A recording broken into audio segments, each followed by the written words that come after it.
Welcome,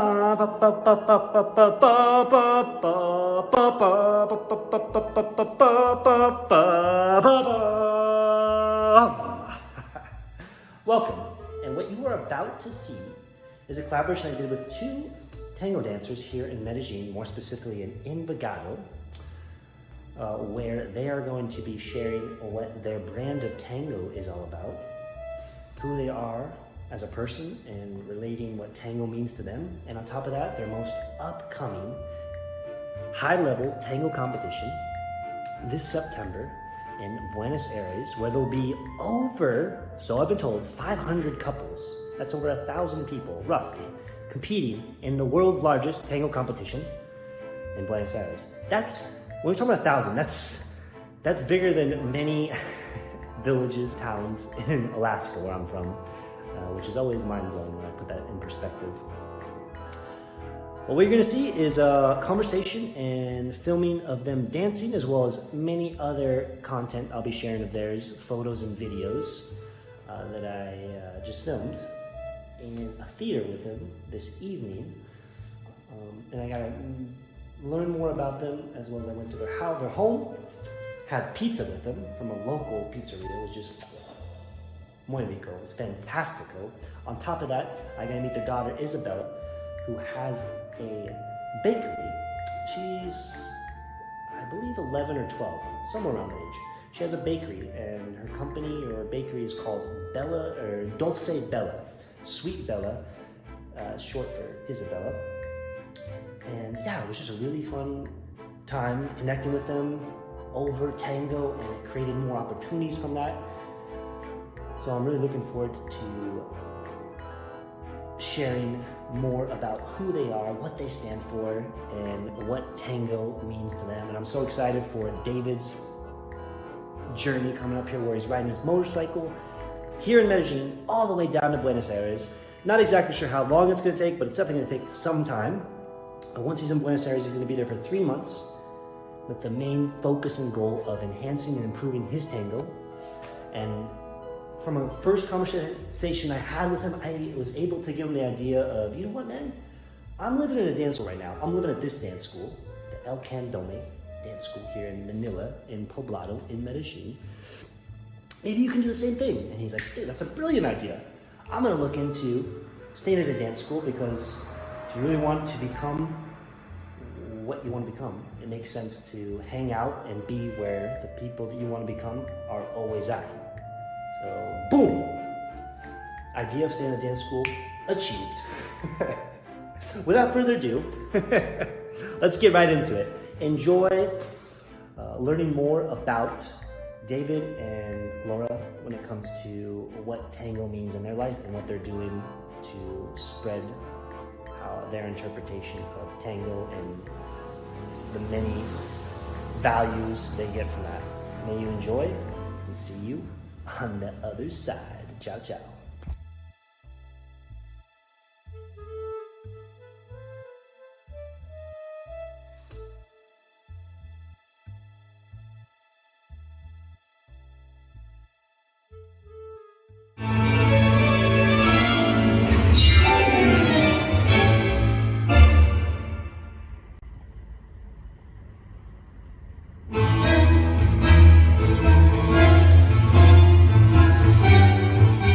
Life and like your existence. And who's first?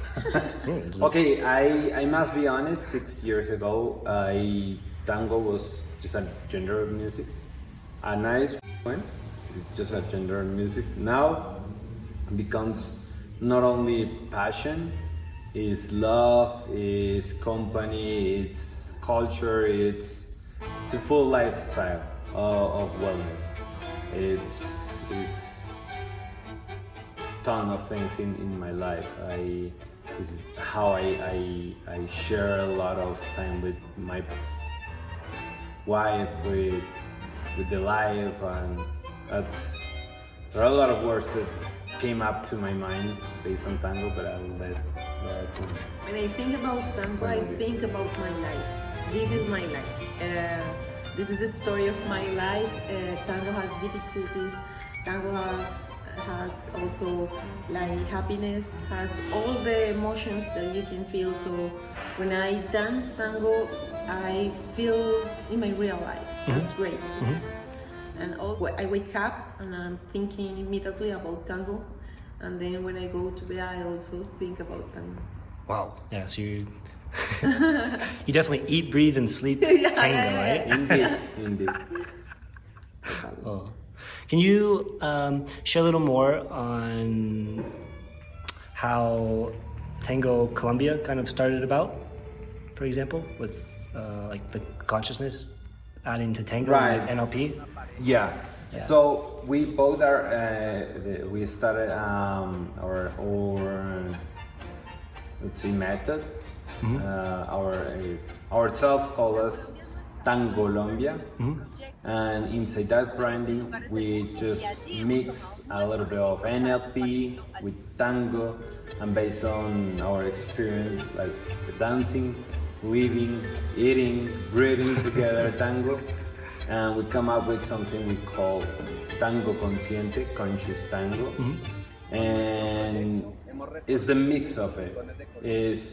Is how we drive couples or people through the tango with NLP tools that lead you into a balance in your life as well as in the dance. Yeah. And we do it like through sessions oriented to a specific goal.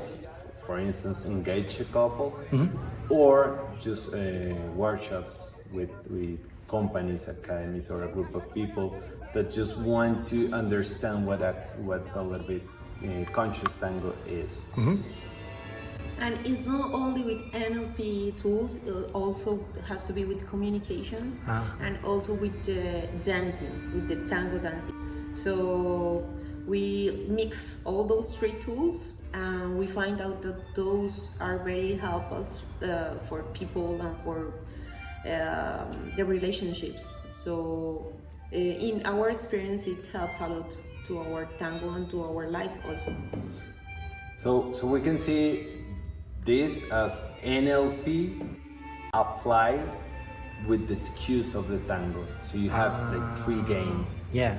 You dance tango, start dancing tango, and I must be honest, we are not responsible if you fall in love with the tango.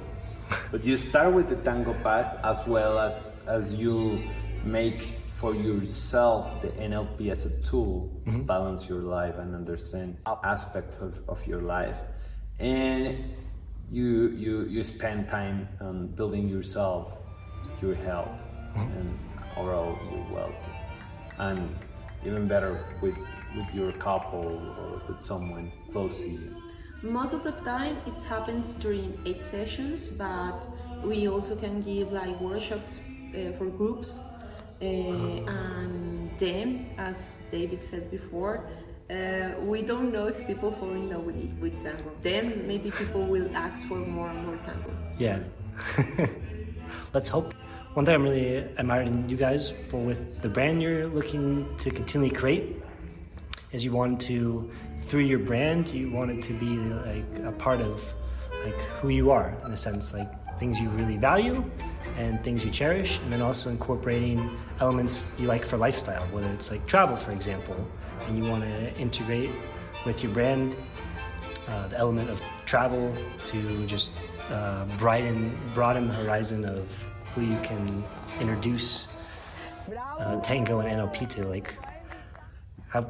Yeah, like right. Talk a little bit about, if you don't mind, like for example, the project you kind of have going on with when you like to show specific like tango poses in different parts of wherever you travel, and it's a little more like outside a traditional place where you would see people dancing tango. They're so beautiful and want to show the most beautiful things about our country.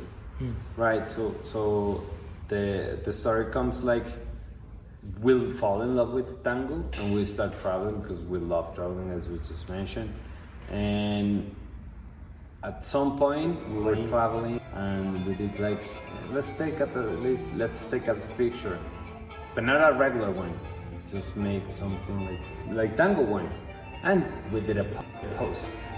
And then like we took twice of those, and we realized that wait, we're bringing our tango to landscapes that belong to Colombia.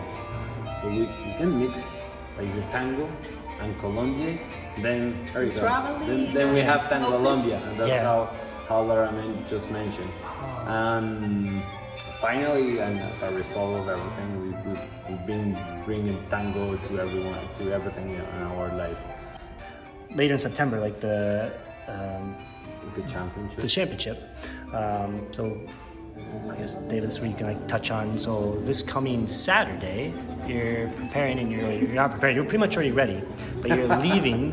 You're leaving to go to Buenos Aires for 3 months in total, roughly. But first, it's gonna be July, August, and September. Yeah, but first, before you get there, how are you getting there? Let's put it that way. It's traveling the motorcycle, but just almost as a joke. Let's be honest. Yes. We'll be far away from my daughter and of course my wife. Almost 3 months. It's not that easy, but we are expecting and we are betting for a good improvement from my side, because remember that she's been dancing tango 25 years. I've been only 6. Yeah. So there's a lot of course, to participate in the biggest championship of tango in the world. How many people are at the competition in September for the biggest international competition of tango in Buenos Aires in September? I don't remember, but could be more than 500. Really? Yeah. Wow. Couples. It's a big project because I'm going to stay here. It's gonna be like 3 months before we get together again. But we really think that is going to work. It's going to be good for us, and it's going to be good for our tango. We want to feel more comfortable dancing tango. That's the most important thing. Then people are gonna see what we are feeling. But the most important thing is that we want to feel more comfortable.